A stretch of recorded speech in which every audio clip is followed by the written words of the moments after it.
रोमा, रोमा। अरे आप आ गए नहीं? का कहले डॉक्टर?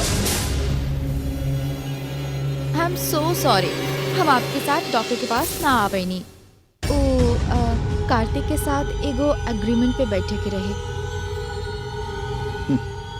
कोई बात ना, ये डॉक्टर के कहा वही चीज रोज रोज बतावेला, ई करा वो मत करा, हमर तो मन तोरा देखते ही भर जाला।